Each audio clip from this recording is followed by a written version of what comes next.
Hello, beautiful moms and entrepreneurs. My name is Sharice Walker, and I'm your host of the Unbreakable Mompreneurs podcast. This is a place where we come together to learn, grow, and inspire. So sit back, relax, and let's get started. Hello, Unbreakable Mompreneurs. Today, I am here with Tanya Brody, and she is a copywriter. And I actually am so excited about this because I don't think people understand how important copywriting is. And so, Tanya, I'm going to have you introduce yourself to our audience, and then we will go from there. Okay. Well, hello. I am, as mentioned, Tanya Brody. I am, in fact, a direct response copywriter. I'm also an email marketing consultant. So a lot of what I write are emails, both for my own business and for other businesses. So, and copywriting is incredibly important. As you say, most people don't think about it. They're like, I can write. Yes, you were taught to write in school. This is true. Everyone can write, but the question is always when someone says, well, I can write, I always say, yes, but can you write persuasively? Right. Which is what copywriting is really all about. Yep. And I'm going to add a new word that I heard, I think it was a week ago. I was driving to a conference and they were talking about seduction, that sales is seduction, right? And so copywriting is the same thing and I've been practicing this with my email list because I'll just give the standard, hey, this is what somebody recommends versus let me get this topic or this title. And then I look at the open rate and very much the persuasion is way better than just hey, here's the market update today, right? Mm-hmm. Absolutely. So let's start because you mentioned emails. Is email marketing dead? Absolutely not. It's not even badly wounded. Seriously, email marketing to this day is still the highest return on investment of any marketing channel out there. So basically, I think they say it's got like a 4,400% ROI. So that's basically for every dollar you put in, you can get basically between $37 and $44 back. Yep. That's an incredible ROI. You can't get that from social media ads, Google placements, or any of this SEO placement, anything else. It's incredible. And the reason is you are literally coming into someone's inbox, right? It's like someone inviting you into their living room to have a cup of tea and a chat, as opposed to standing outside that screen door going, hi, I'm here. Hello. It's a huge difference. And it's because people basically raised their hands and said, yes, I'm interested in what it is you have to offer. Now, do you have to get them to do that somehow? Yes, you do. Yes. And that does require all of that social media, Google ads, what have you. However, once you get that, it is far and away the best marketing channel you can possibly use. And a lot of that is because in that same way that for years you watch the same television show, right? You get used to those people in your living room every week. It's the same thing with email. You get used to that business, that person representing that business in your inbox. And you're like, oh, it's an email from Sharice. Absolutely, I will read that. And I've literally have people who put my emails in a folder to read all at once at the end of the week, which is a little odd, but if it makes them happy, I'm okay with that. And I have people like, oh, it's from Tanya. Great, click. And they open right away. Yeah. So that's what you want. You want to be that friendly, welcoming face, I put quotes because obviously it's a subject line, but that person that people are used to hearing from. And to me, that is the whole point of having an email list, not to bombard people with buy my stuff, buy my stuff, buy my stuff, right, which is what a lot of businesses do. And as you say, that's not persuasive. That's not seductive. That's actually kind of abusive. That's unsubscribe-ish. Yeah, exactly. That's going to get you a lot of unsubscribes, but it's a forceful way to get your message out there, I guess. But most people they get sick of that and they unsubscribe. What email really is about is building relationships, right? And the know, like, and trust, because exactly. So interesting because there is somebody that 5 years, this guy, I would say, courted me, right? Because anytime you're dating until you till you buy something, and then that's your home run, right? So when you're dating, I mean, he sent me emails for 5 years. I went back in my inbox. I went, wow, I had no idea that this guy has been sending me emails. But because of one headline that you talk about with copywriting was intriguing enough, I clicked on it. I'm like, oh, I need that today, right? And so from there, it can blow up. And so if you have this email list, and I know some people who have millions of people in their email list, and I'm not going to pitch anyone. I was going to, but I'm not going to. But if you go in any of the big dogs, just name a person, you go in there and you click on their what's called the lead magnet. Then from there, you're going to start getting emails, sometimes 2, 3, 5 a day, others 1 a day, or 1 every other day, or 1 a week. But it's very interesting because once they have your email, or once you have their email, then you can market and market and market. And so that, like you said, it blows up into more and more. And I think that's the most cost effective is what they found. I mean, it takes a lot to get that person, but now you court them. I can tell you coaches that I've hired, they have gotten a lot of money out of me because they're constantly pitching me different things. And I'm like, oh, that's a good one. That's a good one. Right? Exactly. Exactly. And that's just it. Someone may join your email list and they may not buy from you for 5 or 10 years, but when you're that known quantity, and you show up in their inbox on that right day, as you pointed out, it's like, oh yes, that's the thing I need today. Right. And, sometimes there, when people don't buy from you, it's either not this thing or not right now. It's not necessarily never. That's when they unsubscribe. Right. That's the, okay, I'm done now. But if they stay on your list, they're just basically saying either not this thing or not right now. And eventually one of those will happen and they will buy from you. There's something that people don't really think about who are just in the immediate of, I've got to get customers. I've got to get customers. And that is for your Facebook ad or your Google ad or whatever you're putting out there, right? Your billboard, what have you. Somewhere between like 1 in 10 and 1 in 100, depending on your advertising medium, will actually buy. There are all those other people. So if you don't have an email list, a way to bring them into your world and to educate them and entertain them and build that feeling of trust, that know, like, and trust factor, you are literally leaving money on the table. Yeah, you are. And again, instead of getting away from social media, if your account gets shut down or if it gets hacked or whatever, you lose everything. But your email list, you own it, you have it forever. And that's the part that I love. Like just last week, I sent out something about my real estate stuff. How's the market? What's happening with NAR? What's this and that? And I was amazed at all these people that I've gotten from Facebook or I've gotten from other things. They opened, because you can see who opens it, you can see who reads it. And I thought, okay, these are things people are very interested in still. And so if you're serving them, not selling them constantly, yes, you're always going to have a link to a freebie. But if you serve them with information that they can use, now they're going to continue to keep you. Like there's people that I don't like anymore and very upset about, but I keep them because not only do I want to see how they're serving, but they give good information. And so that's the part that you're wanting to stay top of mind and continue to give and give and give. And people aren't going to say unsubscribe if you are serving.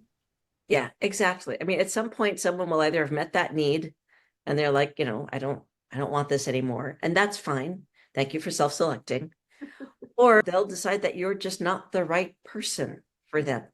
And that's okay. I think that's something that business owners kind of panic about.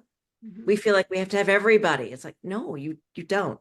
I used to, one of my very first copywriting jobs was actually writing websites for lawyers. Oh, wow. And when I'd say, so who's your audience?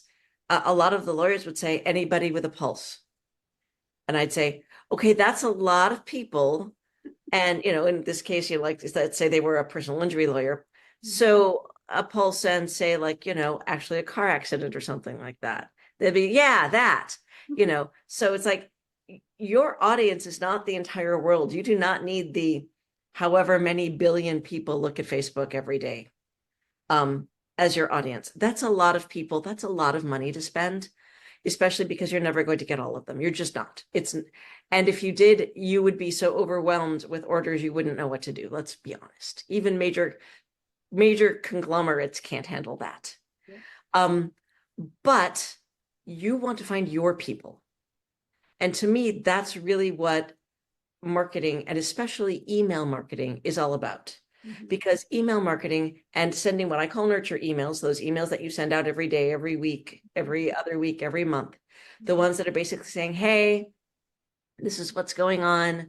This is, who I am. This is what I'm working on. This is what I see in the world today. This is what's going on in this industry. This is how I feel about X, Y, or Z. Those are the emails that build that relationship and let people know they're in the right place. That's true. Right? It's not just about giving, giving, giving, giving. It's also about welcoming. Yeah. It's about showing someone that you share their values, that you share their interests, that you have the solution to their problem, and that you get them. Because we all may speak the same general language, but we all speak slightly different versions of it. Yep. And you want to find someone who speaks your version of the language, right? Because you resonate with them more. Well, if, I speak Midwestern hometown values, because I grew up in Minnesota, and I get someone who speaks New York fast talk, I may not be their person, and that's okay. I now live in Ventura, California, in a lovely, sleepy beach town. So if I speak laid back surfer, I'm going to get people here because they're like, dude, totally. Right? They're going to get it. So really, it's about being able to understand and, for lack of a better term, vibe with the people you're speaking with. And that's email's so good for that. Because you have someone's attention. When they click on that link, they're saying, yes, I'm going to spend the next 3 to 5 minutes with you. I am willing to give you some of my precious time because you are worth that to me. So it is incumbent upon you to A, be worth that to them, and B, to be willing to speak the same language and to let them know they're in the right place. Yep, that's true. Okay, so we know that email lists are important. So the next question is, how do I start one? How do I grow one? The infamous question, how do I start an email list? So there are 2 ways to do this. The really, really simple way, and actually, honestly, this is the way I started my original list. When I became a copywriter. I should clarify, I've been doing email for a very long time. I actually started as a professional touring musician. Wow. And I had the piece of paper at every show, write down your email address so we can let you know when our next shows are. And I had to spend hours poring over someone's handwriting to make sure I got the address right. Yep. Sometimes it worked, sometimes it didn't. So I've been doing email for ages. But when I started my original copywriting list, I literally wrote down the names of like about 100 people who I thought would be interested in what I was doing. Some of them were friends. Some of them were my family. Some of them were people I had worked with. Some of them were people other people had introduced me to. And I sent all of them an email saying, hey, I'm starting this new thing. I've been doing this copywriting thing for a while. I'd actually been working in the industry for about 5 years. And I'm going out on my own as a full-time freelance copywriter, and I'm starting a regular email series, and I would love it if you would join me. And so if you are interested, just keep opening my emails. And if you're not, just click on that button, unsubscribe button at the bottom of this email. No harm, no foul. Yep. And it's important when you do that to send it from an actual email service provider, because that gives you that button that says, unsubscribe. Or at the very least, if you do this manually, meaning you send each one of these emails individually, as opposed to sending it as a big bulk email, because that will get your email account shut down, by the way, like seriously shut down. Like whatever your email service provider ISP will say, no, you can't do that. We're going to cancel your account, shut down. I've seen it happen. Basically, that if you say, just tell me, you don't want to hear from me, respond saying unsubscribe, or respond saying, no, thank you. That's a perfectly good start to an email list. And you can start writing to those people, and they may not be your ideal clients, but they may know your ideal clients. Right? I mean, that was honestly one of the reasons I started with my family, is they all knew me and they all knew a lot of people. And some of them said, oh, hey, you need to check out my niece, my daughter, my grandchild. They're doing this. And they passed my email on to other people, and other people subscribed. So the other thing, if you're actually going to grow that list, now that you have it, is to create an honest to goodness lead generation funnel, which involves those social media ads or those social media posts, or that whatever that outreach looks like for you, and having some sort of lead magnet, also known as a freebie or opt-in bribe. And that should be the thing that helps someone solve a little bit of their problem. A friend of mine always likens, he calls it the loaf of bread, the best slice of the loaf of bread theory. So you're selling a loaf of bread, right? It's really good bread. And so you cut the best slice out and you give people that slice. Yep. And they're like, this is really good bread. How do I get more? Yep. Right? So that's what you're looking for. The other thing I've always heard it called is the small, quick win. That simple thing that someone can do to solve their problem and have them go, oh my God, this actually works. Okay, so what do I do next? So they're turning to you because you have proven yourself as valuable. You've proven yourself as someone who can actually give them what they're looking for. So that's what your lead magnet should be. That should then go to what I call a welcome sequence. And that is like 3 to 5 emails that tells people, hey, here's the thing that you downloaded. And I always recommend sending the email with the link to download, because that does 2 things. Number 1, it makes sure they open that email, which gets them in the habit of opening that email. And 2, it shows their internet service provider, so Google, Gmail, Apple Mail, Yahoo Mail, this person actually wants to hear from you. So you're training the humans and you're training the computers. Very good. And so the first email delivers the thing and says, by the way, I'm going to be emailing you for the next few days so we can get to know each other. And then you spend the next few days sending them emails, just introducing yourself, your business, what's going on, with what you do. Give them something else to help them.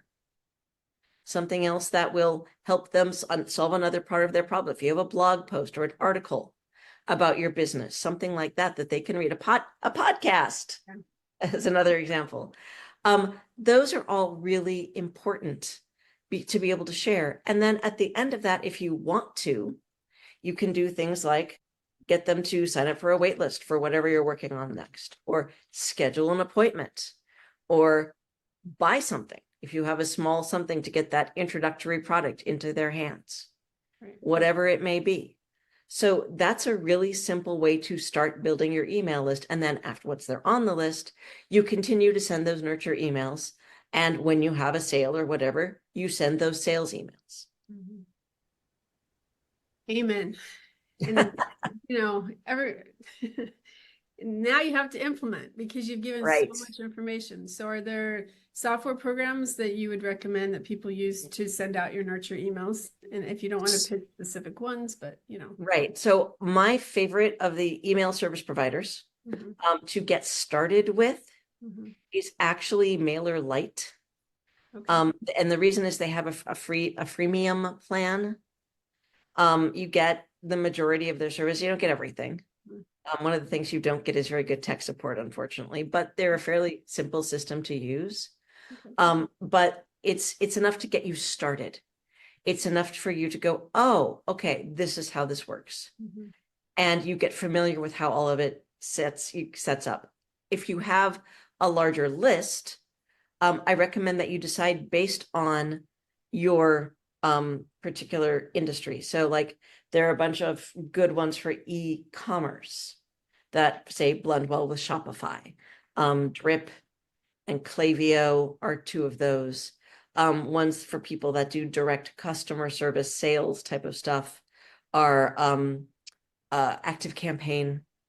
Personally, I use Entreport just because it has some things that I like that integrate with some other things that I use regularly. But there are a lot of them out there. So you want to look for the things that are going to serve you best for your needs. And I realize that's kind of vague, but you can search email service provider and your business type. So, email service provider for realtors, and you'll get a bunch of recommendations.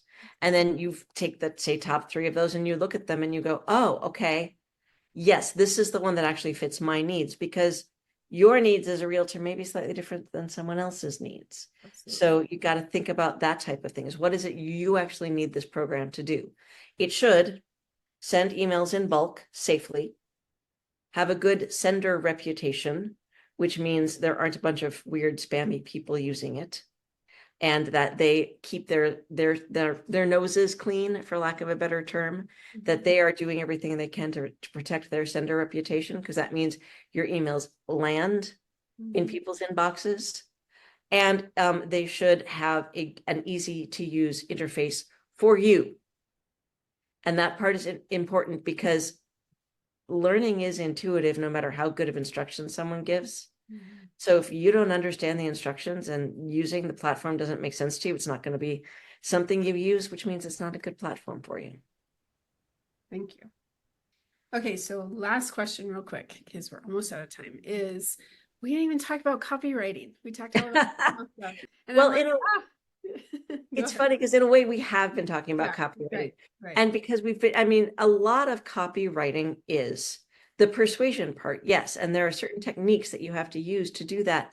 But honestly, a lot of it is being genuine, being yourself.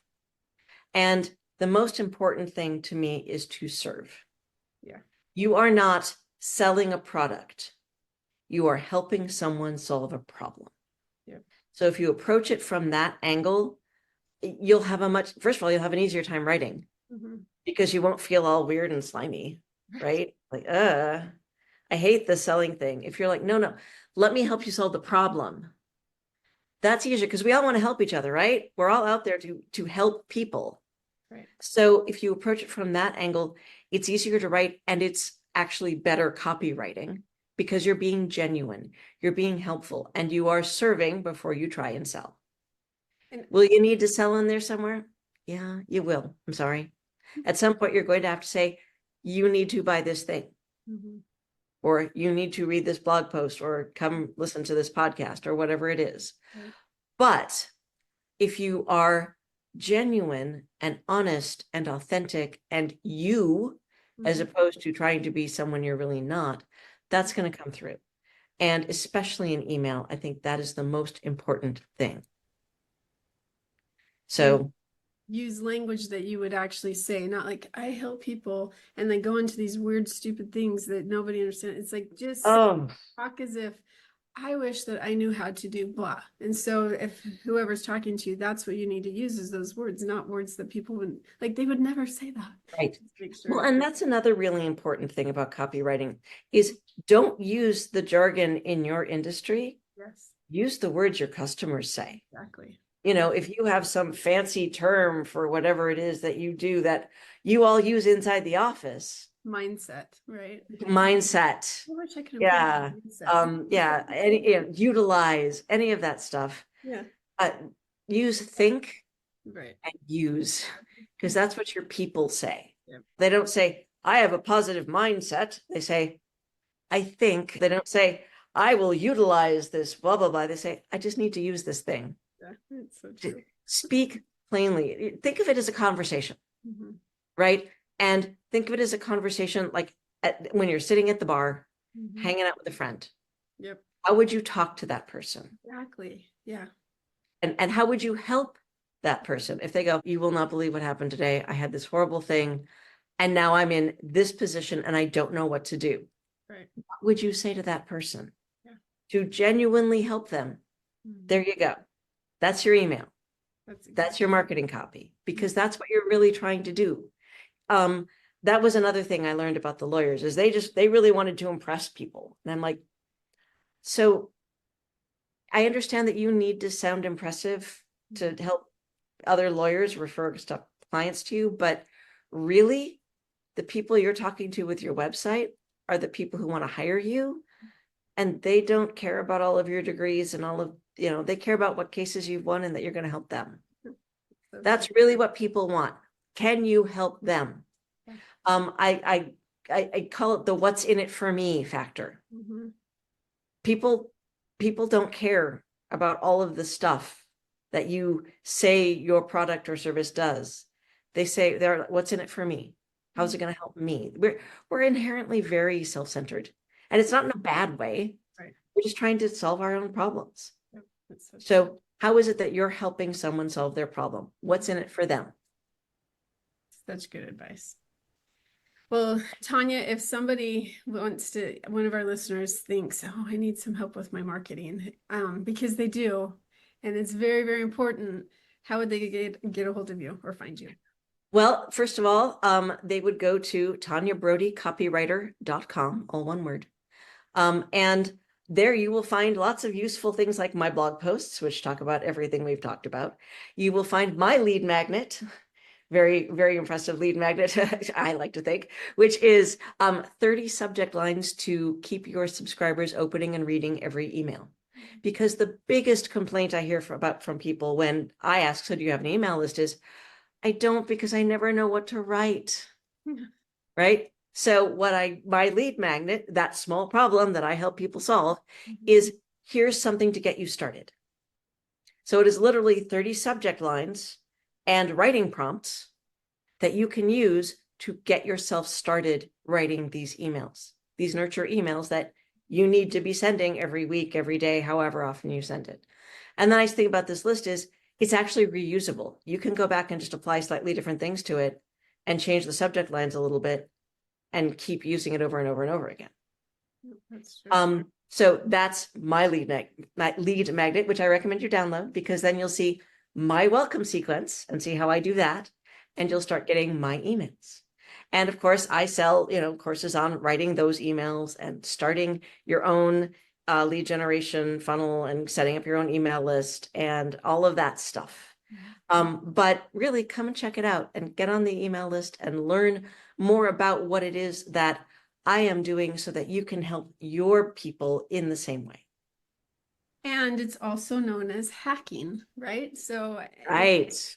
I mean, who better to learn from than you? And obviously, yes, sign up and take your courses, but also now you're part of the email. And so start a swipe file is what we call it, where you can start seeing what people are saying, what people are doing to get the attention. So you can start learning. So if you're one of those that refuses to get help or pay for the help because you have all the time in the world and you don't want to streamline it from years to months, then use that. Start seeing how people are using that and how often they're sending the emails, and create a swipe file and put it in there and study it once a month and delete the file and go on again, but and no harm, no foul. Go ahead and do that. Learn from people who are doing it. There's nothing wrong with that. I actually have an email address that I use specifically as my swipe file email address.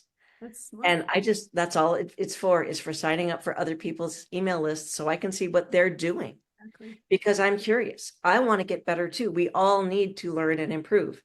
And in a lot of the email lists that you sign up for, you're going to be getting information that will help you with your business as well. Right. Whether you buy something or not, it doesn't matter.